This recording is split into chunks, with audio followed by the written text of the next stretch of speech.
All right. Here we go. Here we go.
Seven.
always goes, I don't know why. It always goes taller on the other side. And it is.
Nine sixteenths.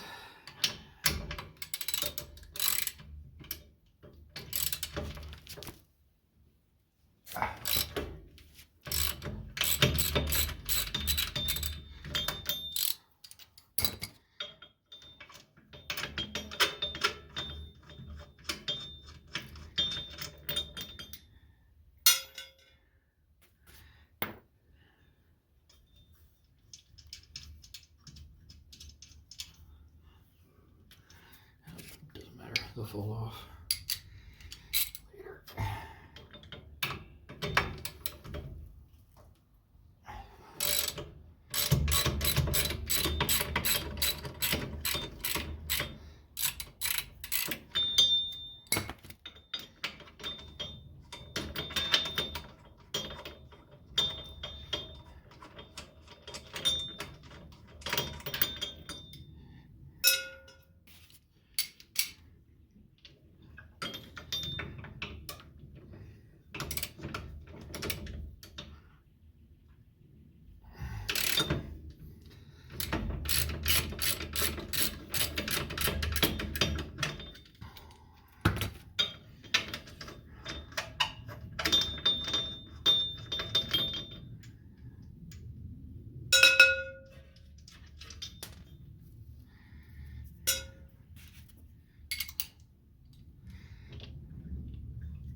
This hub likes to stick to the brake backing plate, so you gotta give it a couple taps, get it pop loose. The other side doesn't do it. Just this side.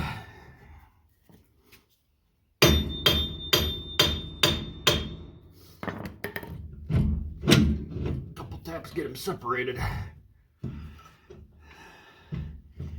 You have to get them separated.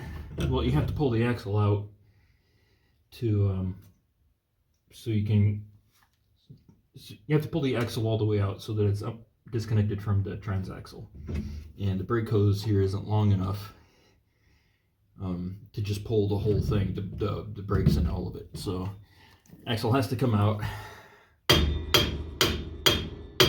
separately. This side's always a little grumpy.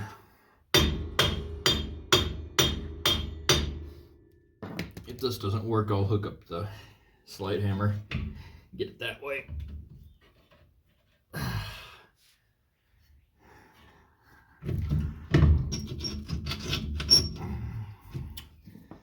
Oh, you know.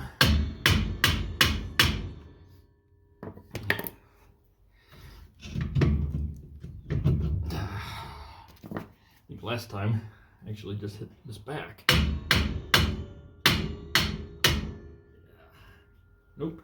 Yes? No? Maybe so? There we go. And then when you pull the axle out of the transaxle, you gotta make sure that the splines on the half shaft here don't gouge your oil seal. So you want to get that, support that with your hand. Just pull it as far as it'll go.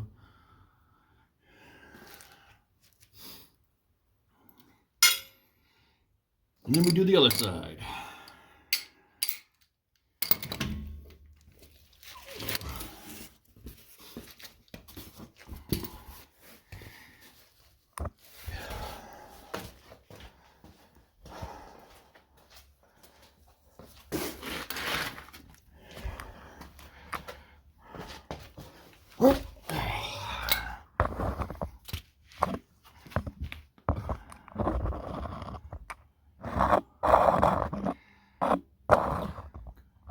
See everything? I think so.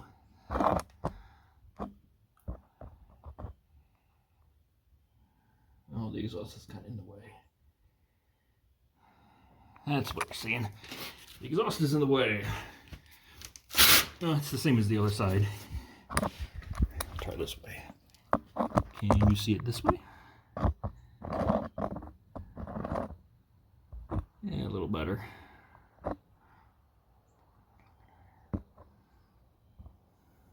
Okay.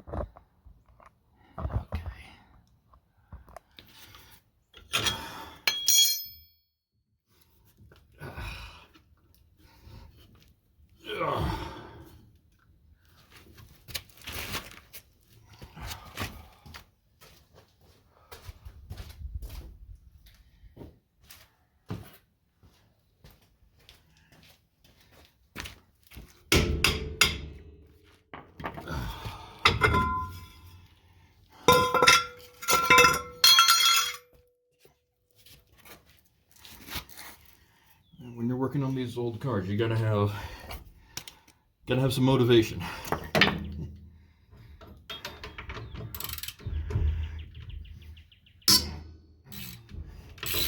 Even on this one that I've had apart, I don't know how many times. Everything still likes to stick.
Don't you fit? Come on. What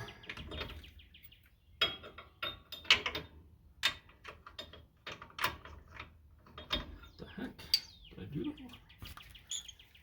Oh, I did that one. Oh, that was the fourth one.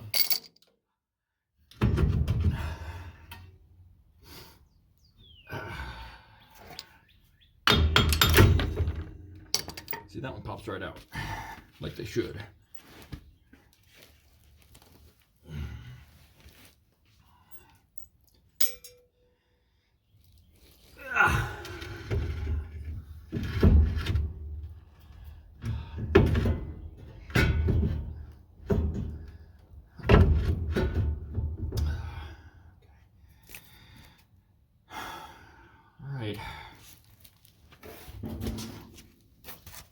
Oh, we forgot something on the other side.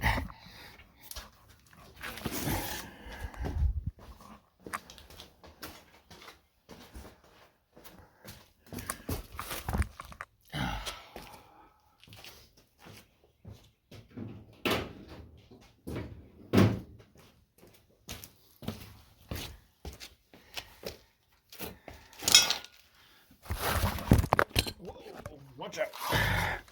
Dropping the camera. While you're over here,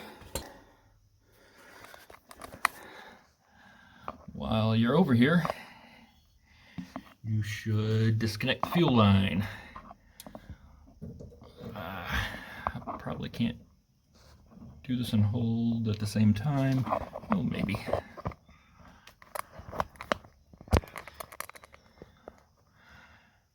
Where is it? There it is.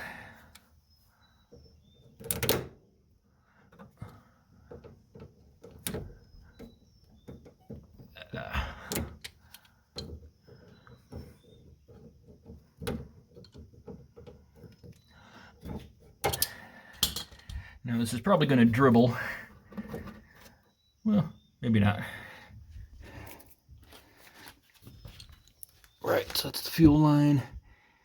And the rest of this will come back for, I think.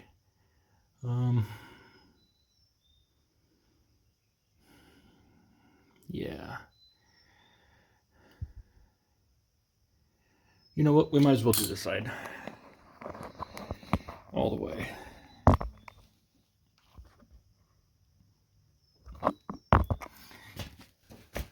So where are we going to sit you?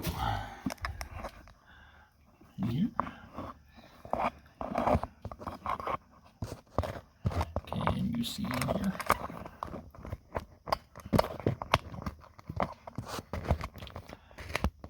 Yeah, you can see in here.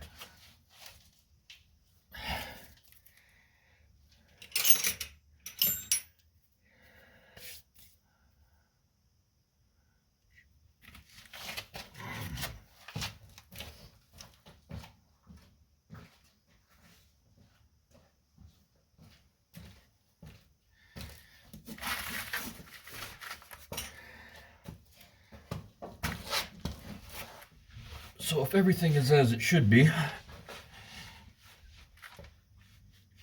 which it probably isn't on your car, these rail screws are 5/16, and some of them might be easier with nut driver, some of them might be easier to get with the socket. Kind of depends on how bad they are, how stripped they are, the exact angle that they're going into the sheet metal. So you'll want to grab both if you have both.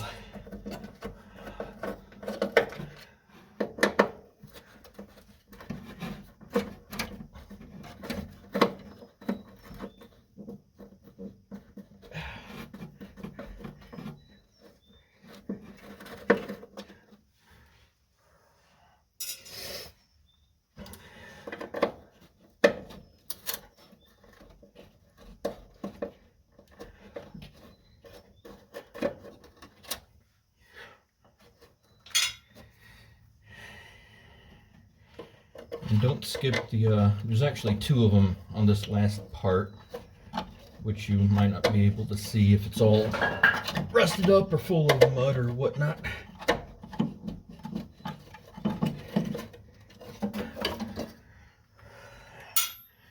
Now this last one, oh, there it goes. See, at first it didn't want to go with the nut driver. Alright, it just comes down. And that seal is free to move. What else do we do while we're on this side? We can do, yeah, speedometer cable comes off right there. It just unscrews. And then pulls out. You can just kind of lay it there. Next, oops, going all kinds of crooked here. Move you back a little bit.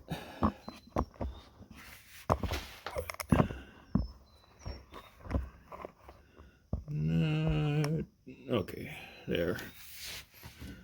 Yeah, so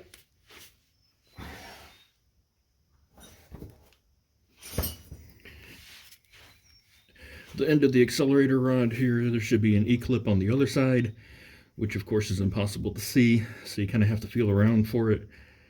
Maybe dig at it with a screwdriver.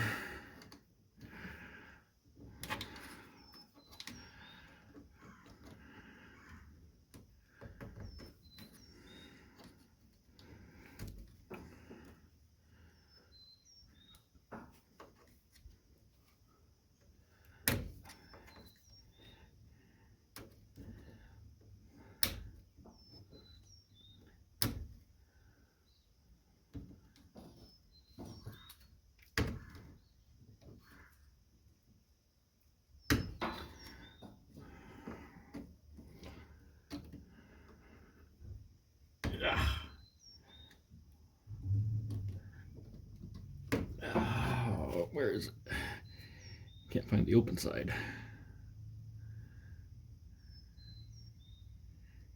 Is that it?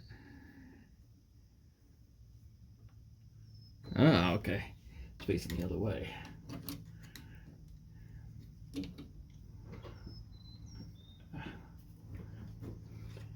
There we go. And you'll want to clip that back on the shaft so that it doesn't disappear.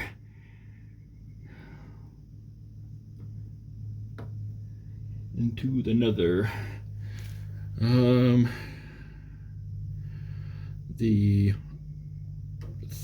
The rod that goes up to the carburetor, I am pretty sure has to be disconnected. Not 100% sure about that, but it's easy to do it while you're down here. And I think it would get hung up on the control arm.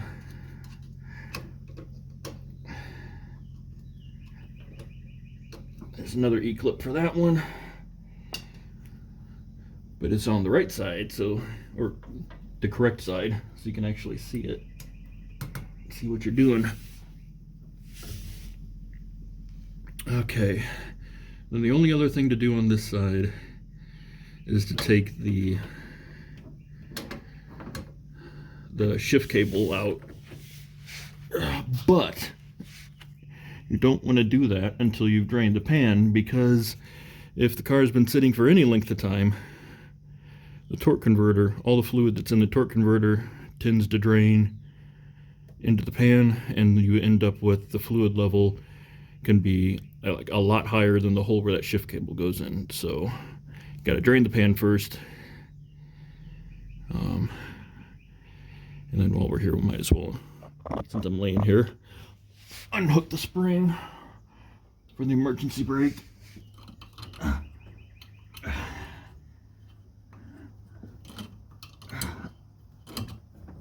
There we go.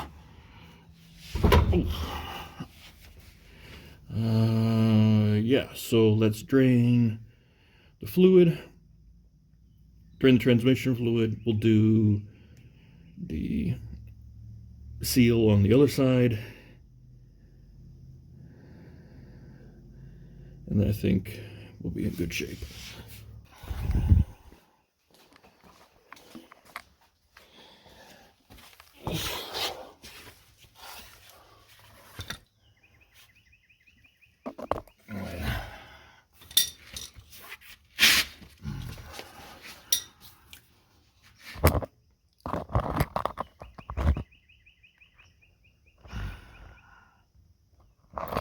That's where we're going, right there.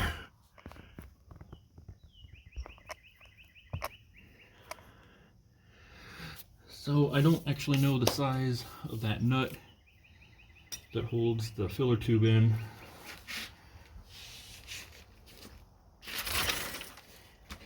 If your car hasn't, if you haven't had it apart, it's probably going to be absolutely terrible. The first time I did this one, I had to resort to the use of a pipe wrench. But now that's been on and off a couple of times. It's a lot easier. Oh, should be.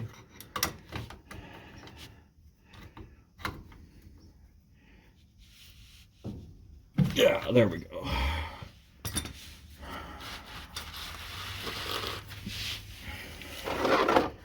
And we're going to try and catch this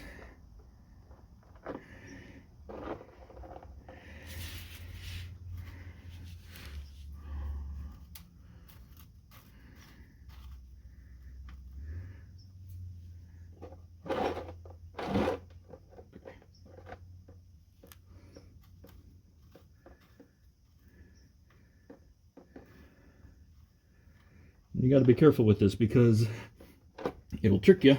It'll look like it's just dripping a little bit, and then you'll find the end of the thread and it'll just gush. So caution is advised. Okay, there we go. It's going to work for us this time. Yeah, well, that worked out pretty well.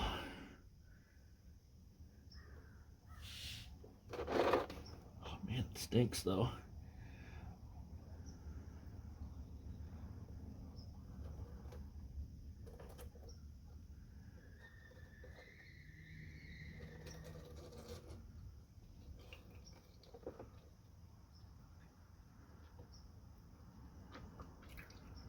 Well, that went a whole lot better than the first time.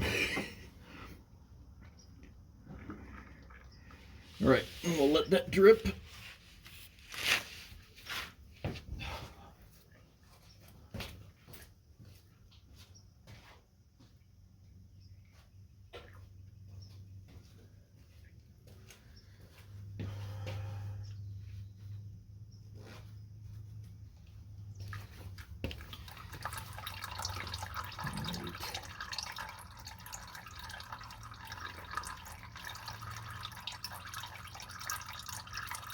We are going to do a slight change of plans here. I was thinking that we go ahead and do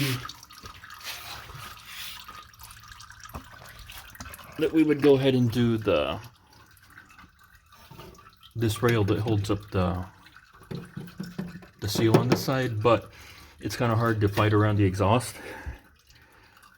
So we're going to go ahead and drop the exhaust.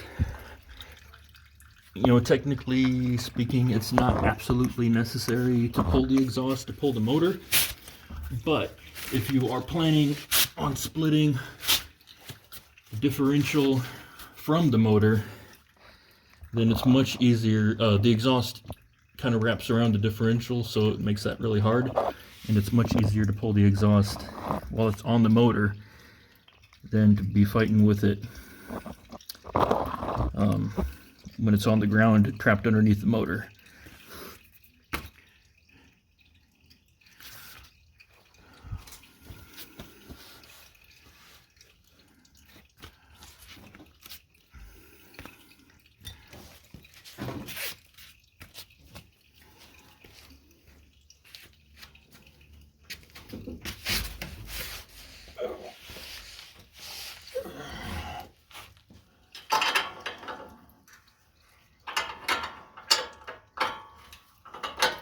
You may be able to tell that I replaced these exhaust studs some time ago, so they actually come apart now. There's a kit you can get, it's a Dorman kit.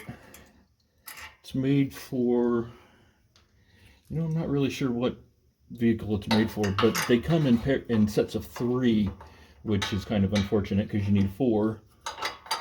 I think it's made for some V6 application, maybe, I don't know. Anyway, they're inexpensive, they're 3/8, and they're a good length, and they come with the nice, what are these, brass maybe? The brass nuts, so they don't seize up as bad. So if your studs are in bad shape, which they probably are, and you're wanting to replace them, you can get them from one of the Corvair vendors. There's certainly nothing wrong with that, but you can also get these Dorman parts for cheaper, actually, I think, even though you have to buy 2 sets, and they work really nice.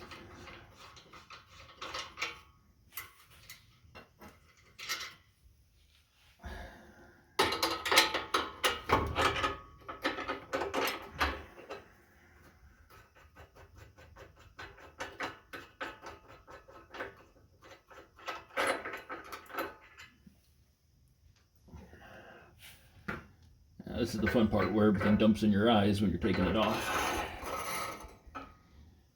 Alright.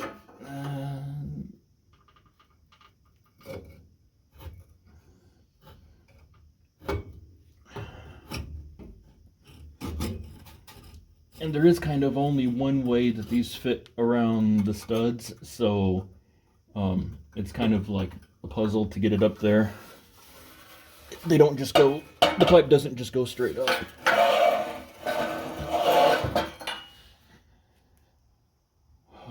What else? You're right. Put the nuts back on. I always like to put the hardware back where it goes. A, so that I don't lose it, and B, so that I don't forget where it goes.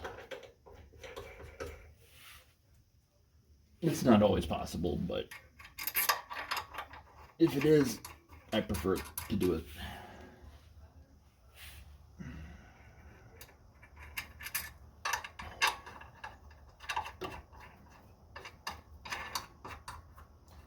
There. What else while we're down here?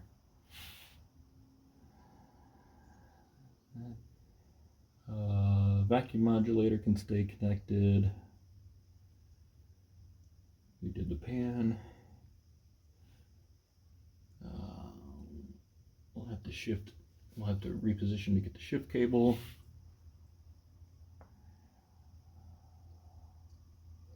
I think we're good. Okay, we got to do that. Okay. So the exhaust is down, so now we can go back and do this other seal up here.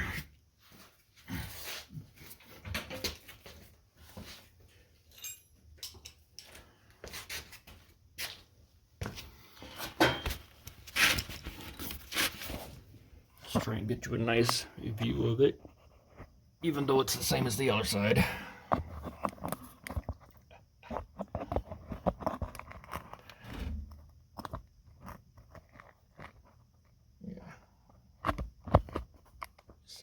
There we go.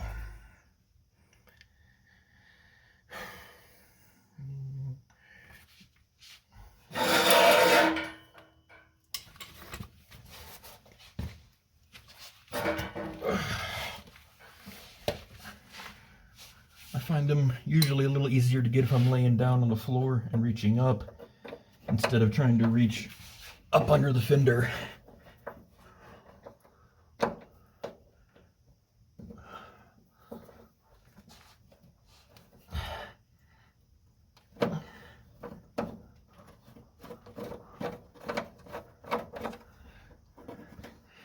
And also, it helps if you do the ones, if you start at the end first and then work your way back.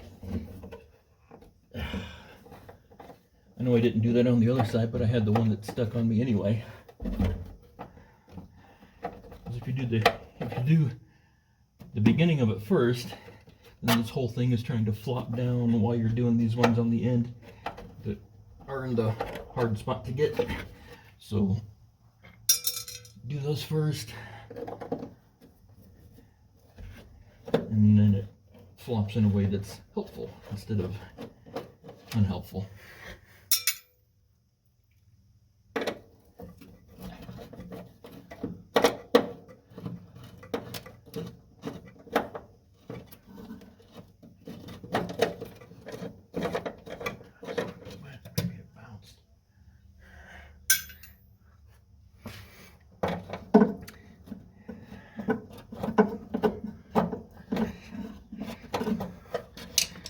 This one here that's behind this brace, it's easier to get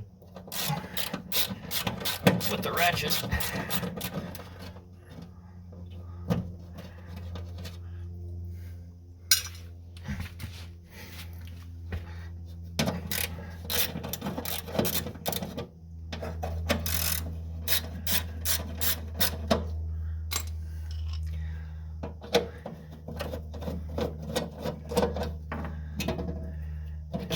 See, this time it flops in a way that's helpful to you.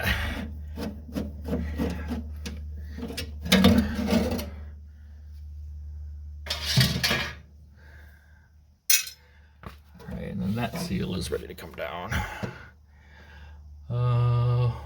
What else?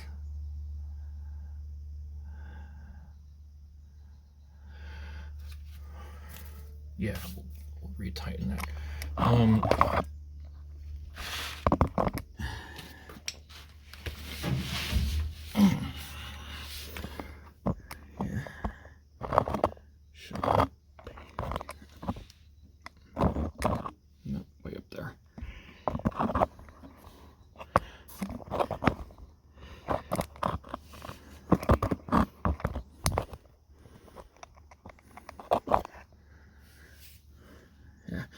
So go ahead and after it's finished draining, just kind of hand tighten that one. You'll want to leave it loose so that, I mean, not like loose, but not cranked down, so that you can kind of move the top of the tube when you're dropping the motor out. That's all the extras. So next we'll put the cradle up and then do the motor mounts and then move to the top side.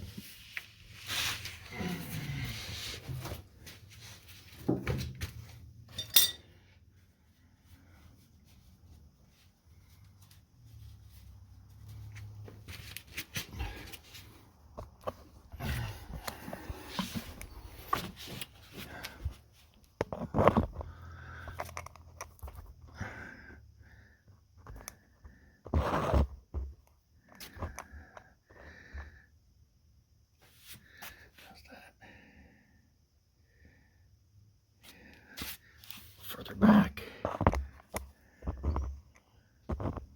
Yeah, that'll work. That'll work.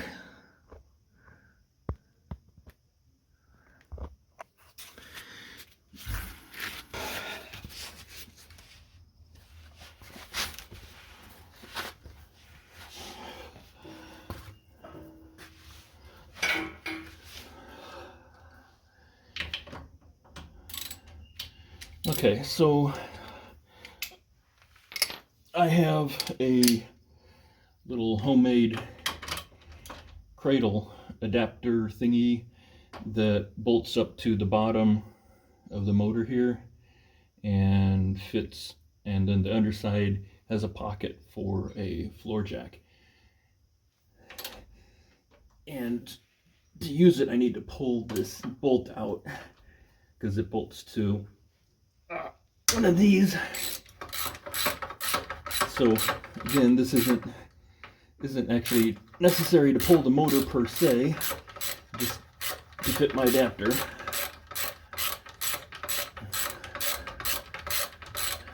These are 9/16s, if you're wondering.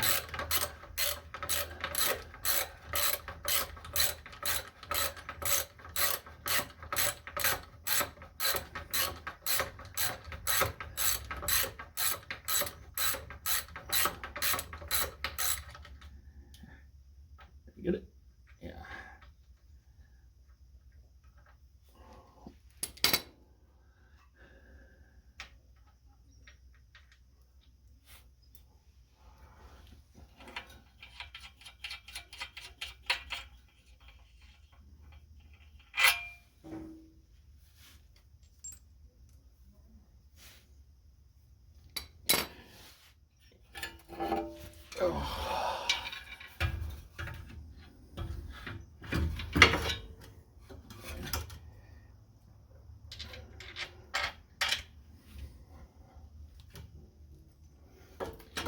I will tell you, if you're planning on doing, any sort of real work on your Corvair, keeping it around for a while, you probably want to make up some kind of fixture like this, because for a good portion of the work that you can do on this car, it's easier just to pull the whole motor and transaxle and transmission, to pull it all in one chunk instead of trying to separate it while it's on the car.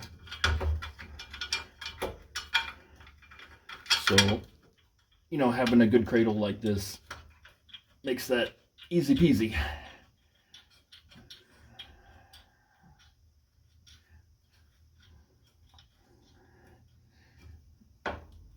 Alright, and then we're up. Whatever you do, absolutely do not lift on the oil pan. I mean, you shouldn't do it in any car, really. But on, like your typical V8 or straight 6 or whatever, the pan comes down and is kind of like a bowl shaped.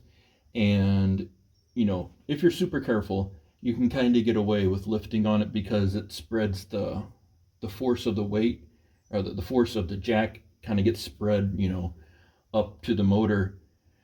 But on the Corvair, this oil pan is basically just a flat piece of steel, and if you try and lift in the middle, it'll dent it in and you'll never get it to seal up again. And the oil pickup is like directly behind this panel, so there's only, I don't know, you know, just a tiny bit of room. And so if you push up on that, you can actually push on the oil pickup, and then that, you know, messes up all of that. So do not be tempted to lift on the pan.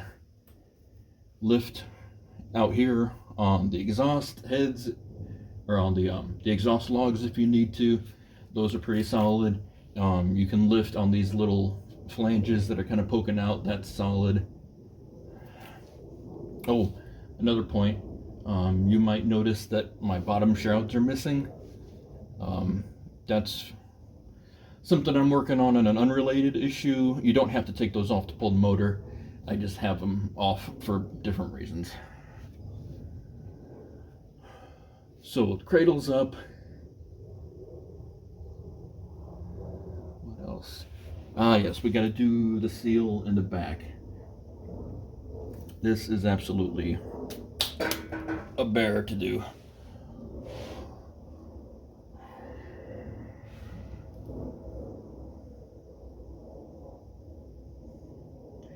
You're going to need 5/16 deep well 1/4 inch drive. So yeah, a 1/4 inch drive, 5/16 deep well socket in order to get up. Well, here, let's show you. So when you're taking, we'll get a better angle.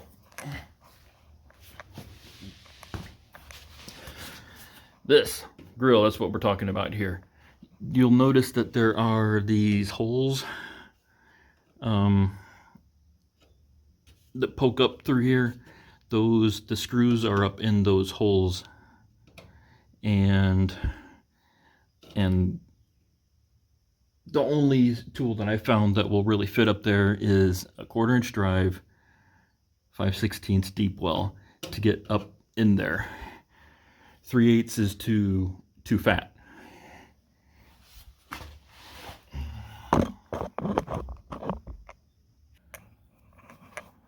And go this way. Yeah, that's not too bad.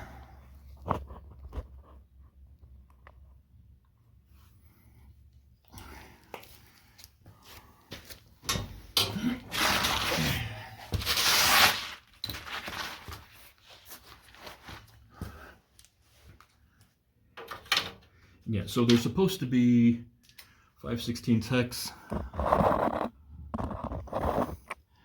although they always seem to get changed over the years, so, you know, there's no telling what you've got up there.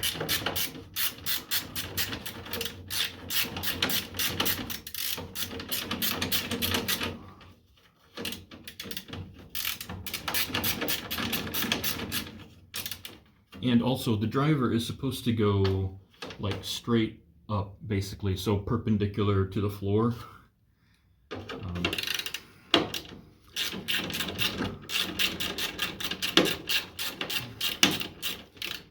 This particular vent on my car is really bent out of shape pretty badly, so I kind of have to fish around up there.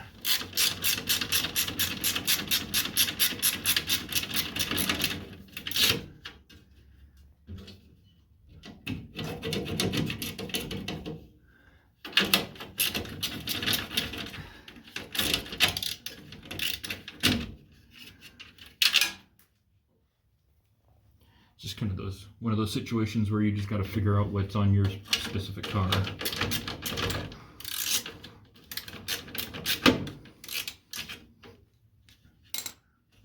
And there are also supposed to be 2 on each end.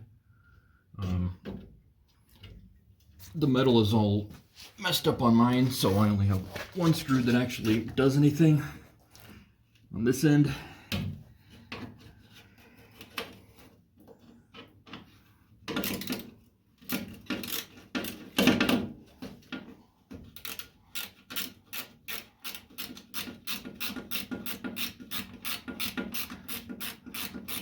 probably should have done this one first, the same as we did those other rails that hold up the seals, so that then this wouldn't be flopping down on you while you're trying to do the rest of them.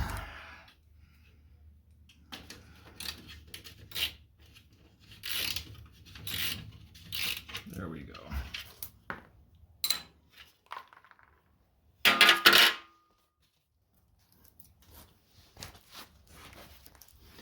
We'll put these back in the holes.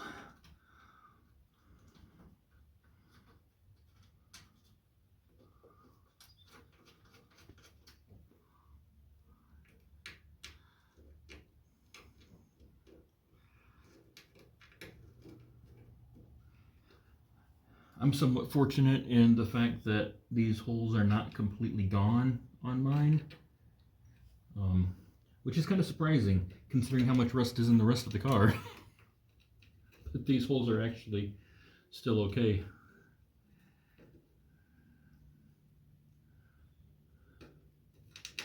Come on, go in.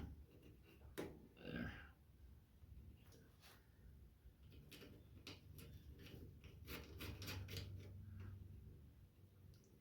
Also, while you're back here, you need to take this panel down because it has the access to the rear motor mount.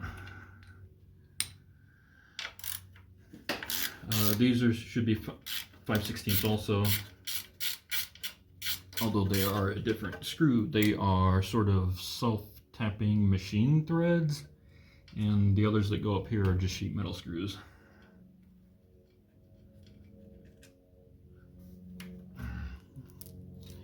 And then there is, let's see, can you see? Yeah, this rail. Yeah, so this rail that goes all the way across also needs to come down because you have to take this panel down, and you can't get it down all the way unless you do those as well. But those will be easier to do with the nut driver, probably, but it's all the way over there, and I really don't want to get up to go get it. So we'll just do it with the ratchet.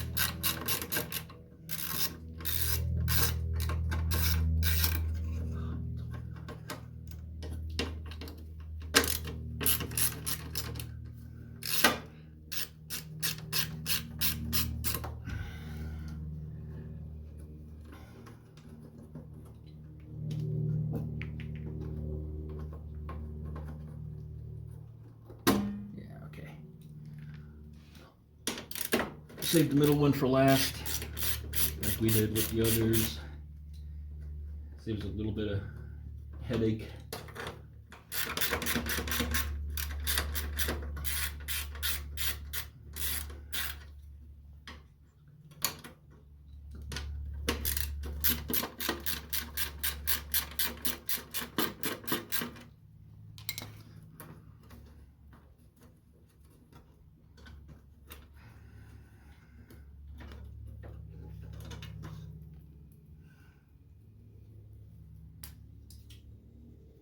And if your seal's in good shape, like these are, because I replaced them a year ago, the screws actually will be held in place by the rubber, so that's nice.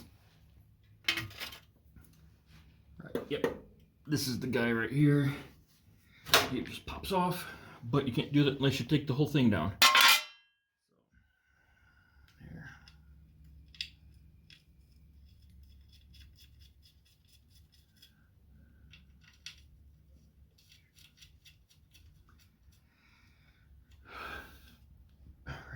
So we're at motor mounts now. Motor mounts in the top. Right, we'll slide the jack under, loosen the bottom motor mounts. Get ready to rock and roll.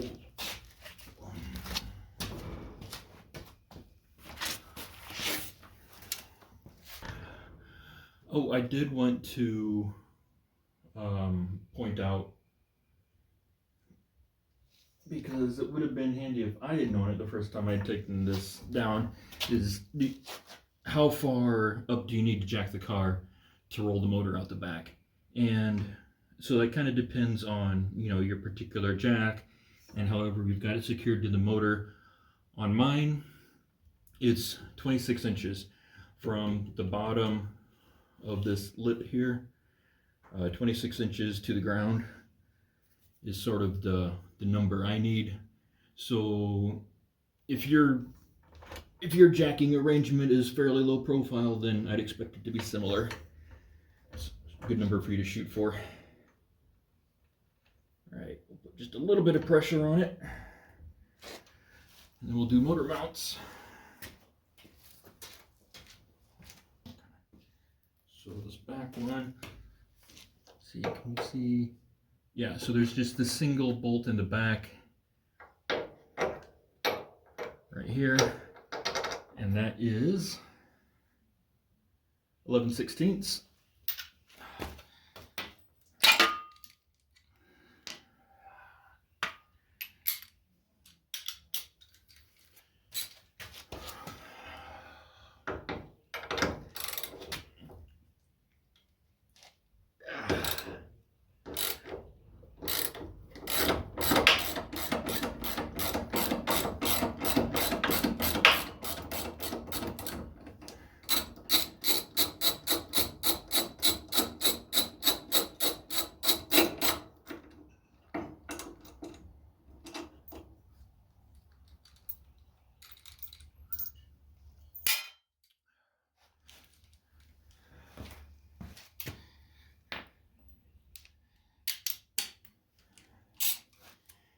Let's reposition to see motor mount bolts.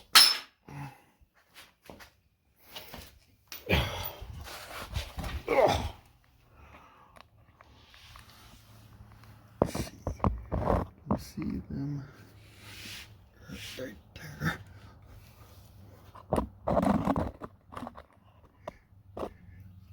Yeah, there.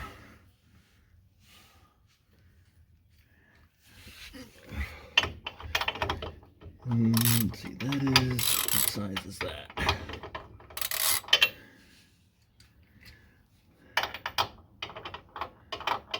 Not that one.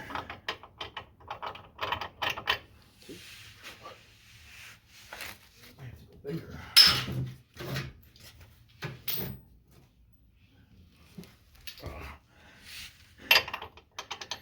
Those are 11/16 also.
Sorry for the shaky cam. Okay, can we see? No, are we seeing that one?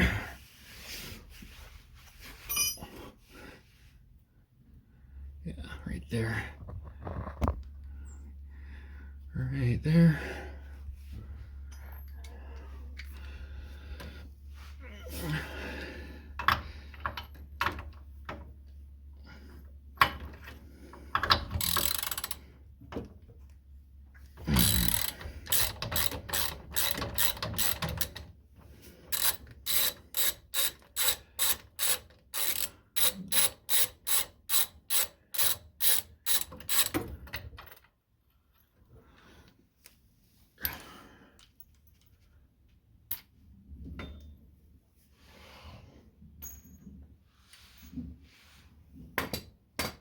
There you are.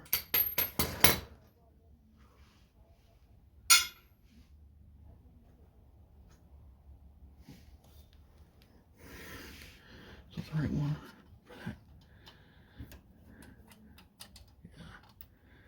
Okay. And there was one very important thing that I almost forgot while I was over here.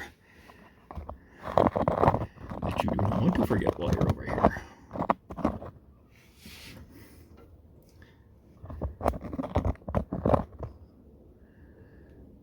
It's the shift cable. Here, let's flip this around so that I can see what you're seeing.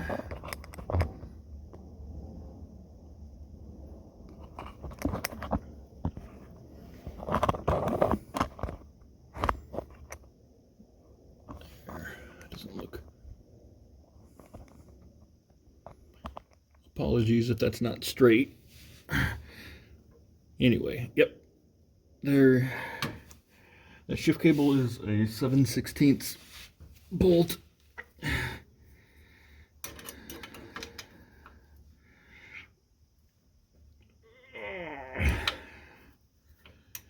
And I apparently got it too tight last time. There. Really don't need to tighten it very much because it's got a lock washer on it, or it's supposed to, and you're going into an aluminum casing, so less is probably better in this situation. And then just kind of pull it out. Don't worry about pulling it all the way out, because you'll have to like finagle it and bend it to get it all the way out at this point. It'll just naturally come out as we take the motor down. Put the bolt back in the hole. Right. Oh. And now we move to the top.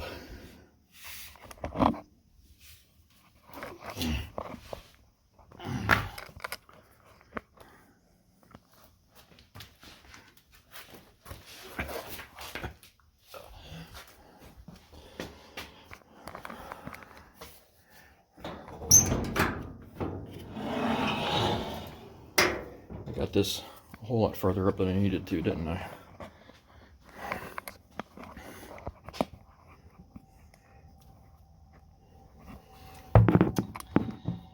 Okay, we'll try and get a good angle here. And then that's not it.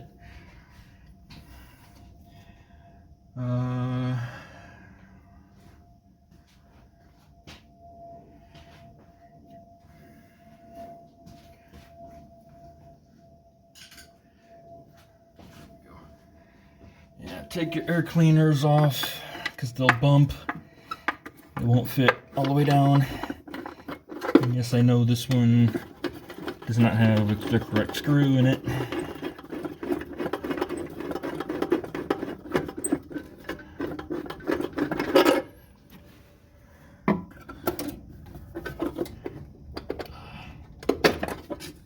Set that aside.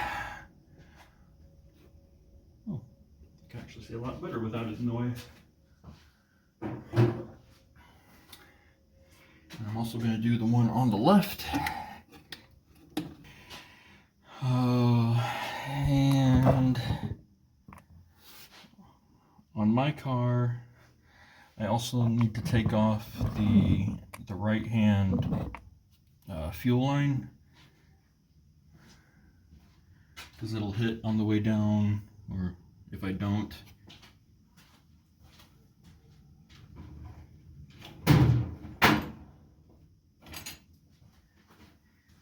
I think if you got stock lines, it may clear okay.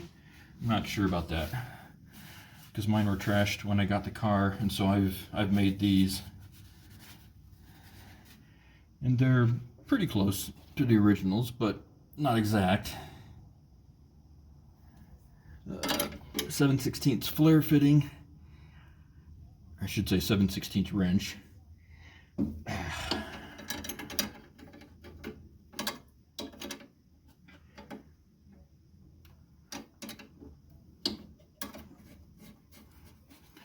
Little shop towel underneath to catch the dribbles.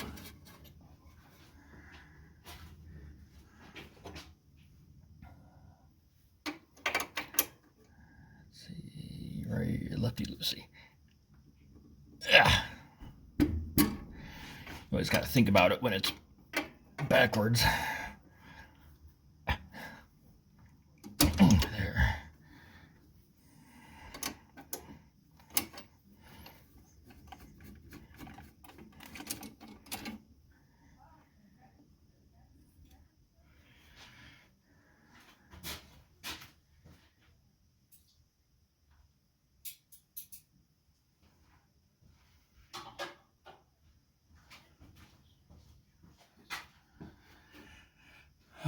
What else? The grounding straps. What size is that? Maybe 3/8.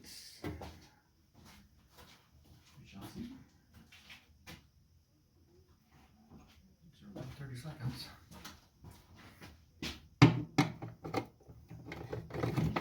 3/8.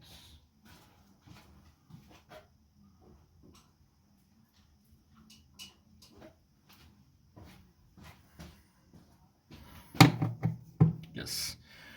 So there are these grounding straps that go between the body and the engine, the motor tins. And you have to take those apart. It's another piece that tends to be missing, stripped, broken, whatever. I think one of mine is missing actually. And there's another one back here. Somewhere there.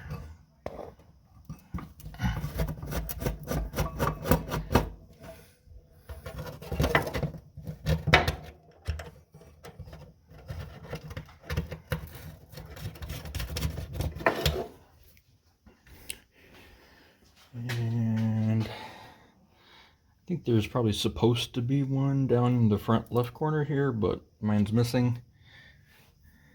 But I do have one, and it's not very good light. So we can get some light.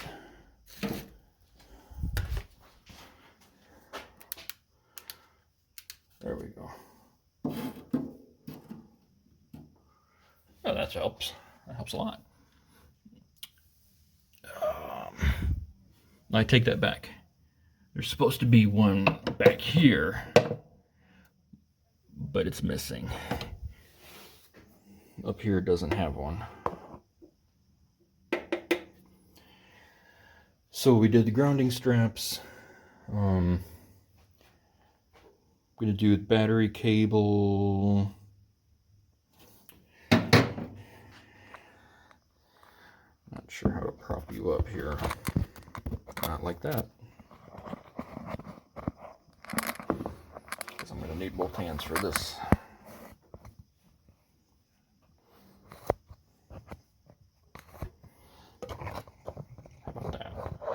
Nope, now you're staring at the carburetor. Okay, well, I'm not sure that I can actually show you this. Although it's probably not such a big deal anyway, because I'm not sure that mine's the way it's supposed to be. It comes off the bottom of the generator bolt here.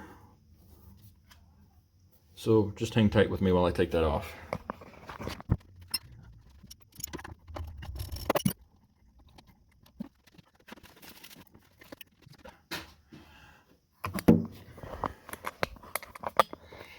And of course, I committed the cardinal sin.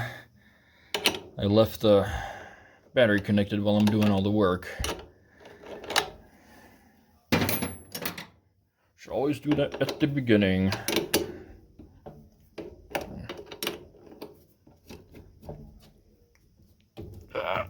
You have to take the positive cable off because it runs down to the starter, so it has to come out with the motor. Don't forget to take the wire off at the regulator.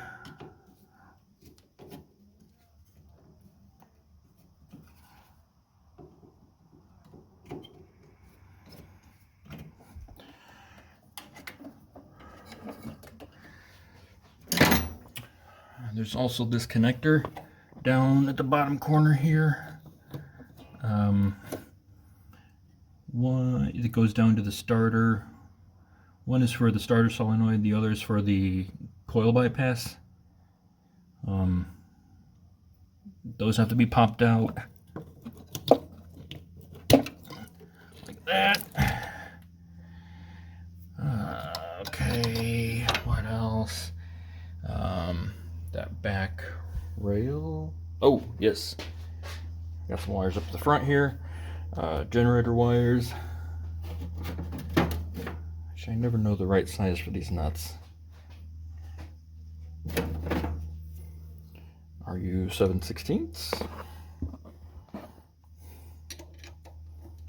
You are 7/16. Look at that. All right, hold on a second. Need both hands. There we go. So yeah, got these wires for the generator. Tucked them out of the way. Maybe like behind the rear harness here is good. Don't forget your coil wire. Are you? Look at that! I am 2 for 2. Let's see what this is. Blue, I think, is 11/16. Blue, 11/32. I mean, I think that's 11/32. Most of the time, I just do it with pliers, but don't tell anybody that.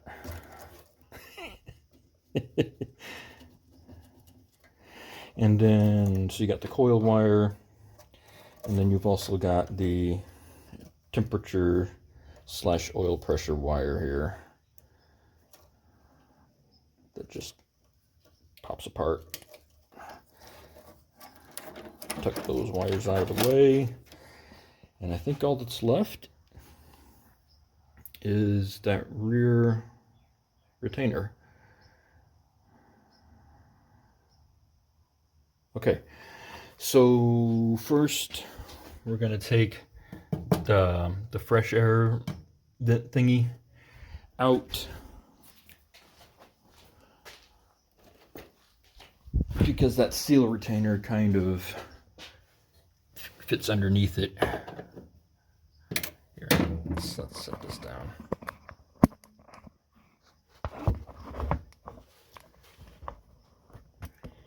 Probably tired of me bouncing you all over the place.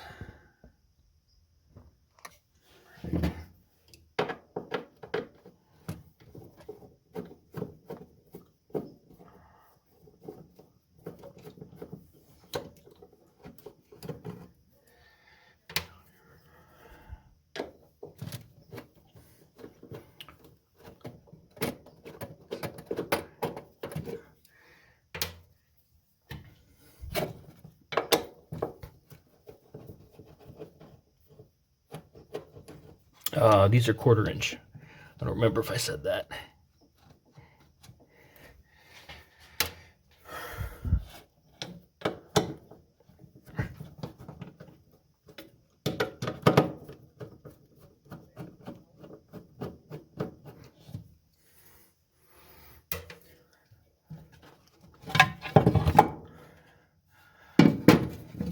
Right, now we take that seal retainer off, which should be 5/16 again.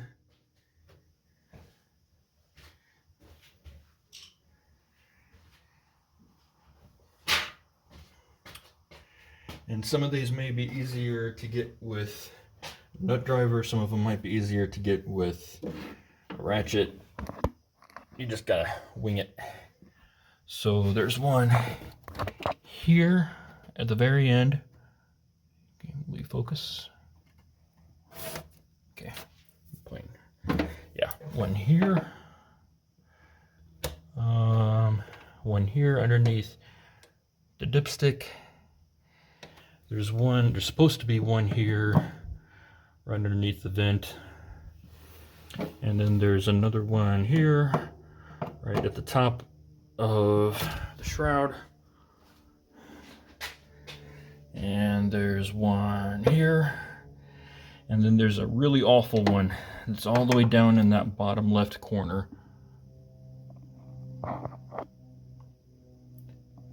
Anyway, it's down there. That's the one where you might want to ratchet.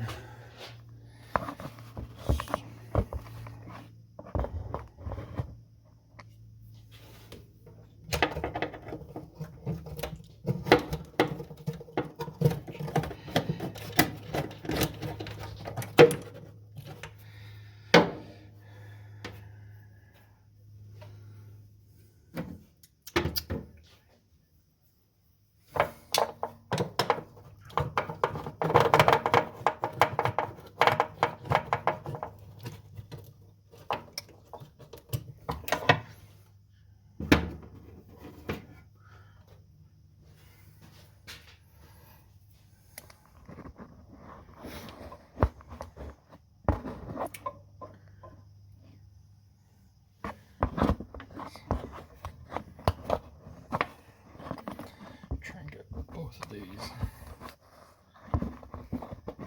Yeah. Sit. You're not gonna sit still for me. There we go. Don't bump it.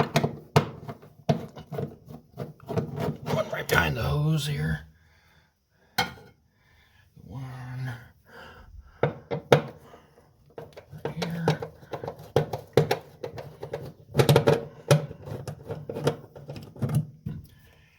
And then the really terrible one.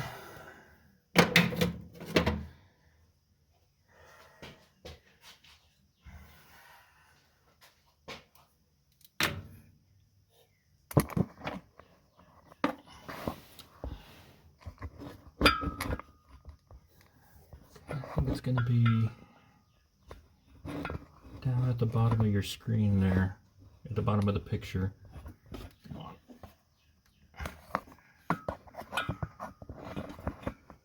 If I can get this to play nice. Okay.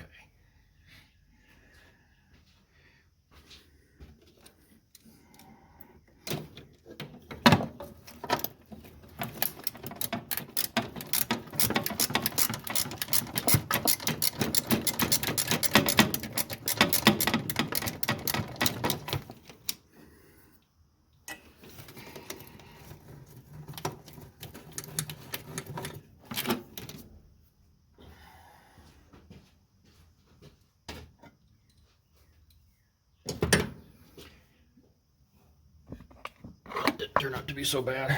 It's worse putting it back in. And then shake it loose.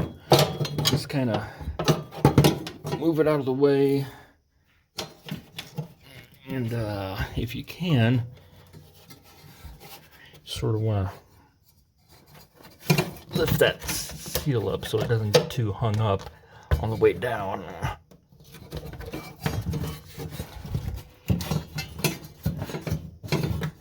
I mean, these are new, so they're still got plenty of life, flexibility left in them, but,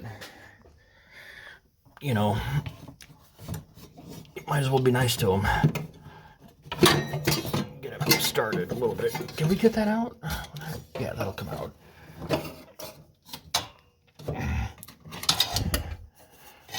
There we go.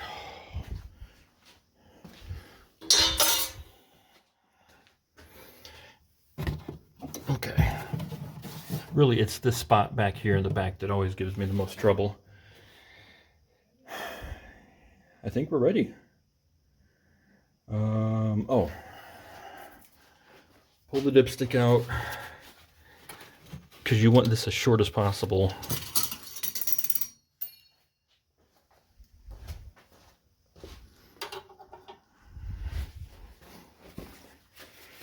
And then maybe just stuff something in it to keep it from anything from falling in. Although we're going to be cleaning that out anyway, so probably doesn't matter. I think that's it.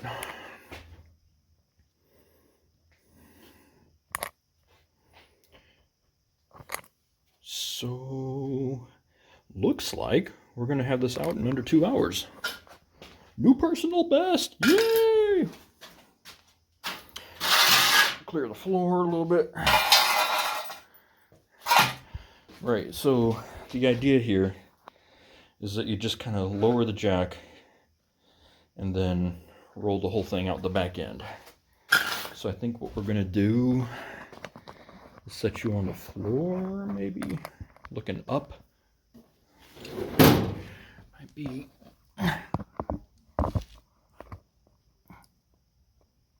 like that.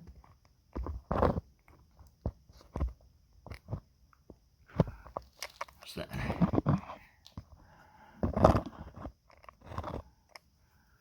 Yeah, we'll go with that. And then you just kind of want to make sure that nothing binds on the top or bottom. Just go slow and steady.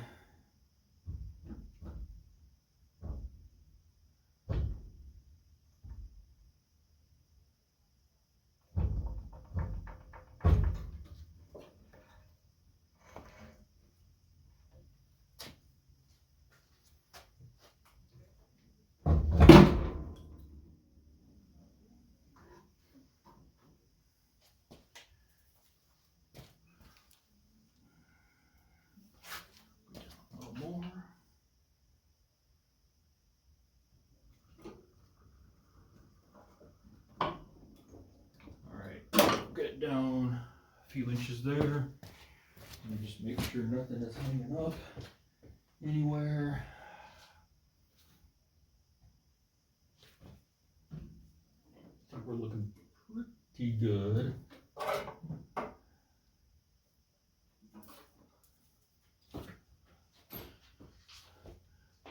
You do want to make sure that shift cable is not getting hung up.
That's basically it. You just go a little bit at a time.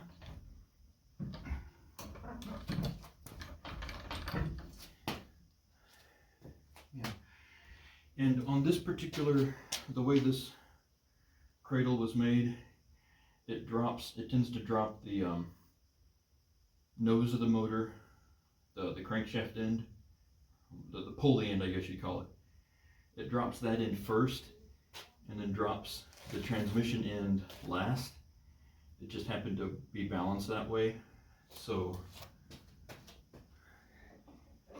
yours might come out a little differently.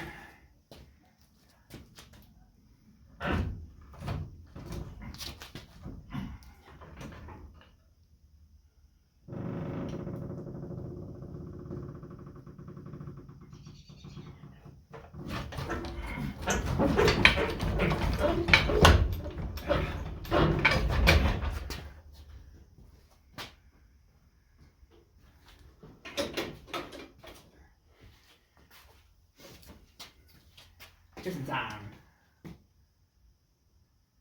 I'm recording. Oh.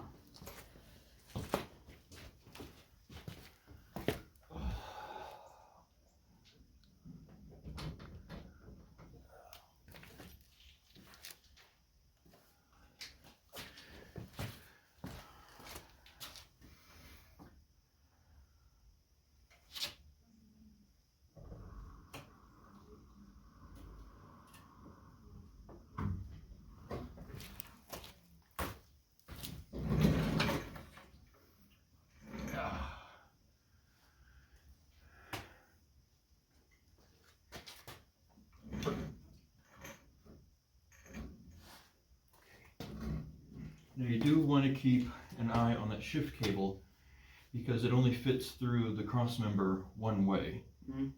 So you have to make sure that it's rotated the right way where it'll pop out. So once you get the motor down a little bit and there's some slack in that cable, mm-hmm, you need to go down there and orient it so that it pops back through the cross member. Mm-hmm. Let's see.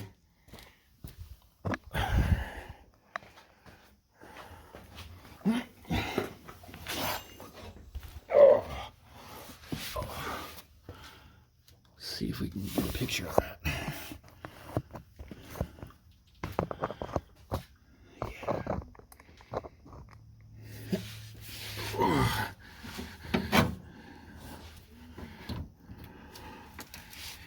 It's kind of like oblong, and there's the ear that sticks out, the ear that the bolt goes through to hold it in. That ear has to go like down, and towards the center of the car.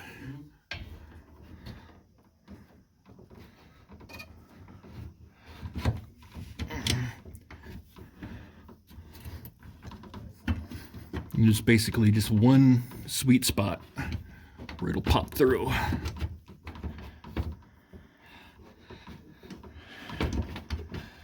I think I got that right. Let's go down or up? Yeah, down.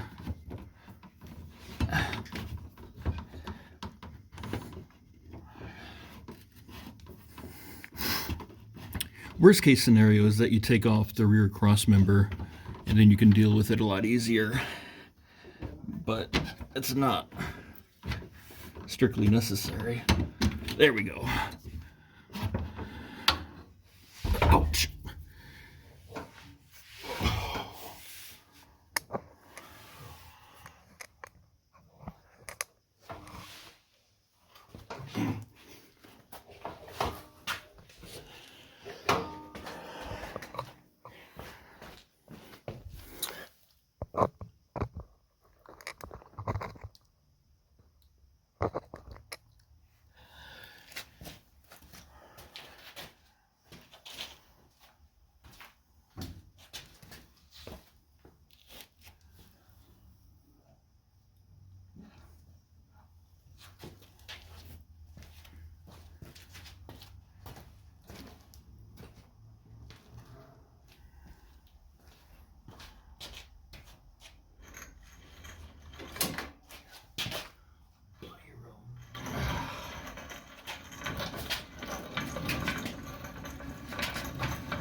And there you go.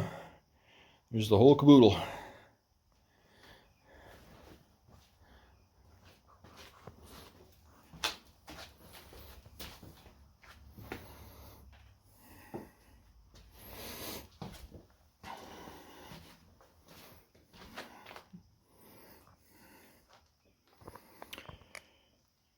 And in the next video, we will dive into the transmission and figure out why it burnt all the fluid and has chunks in it.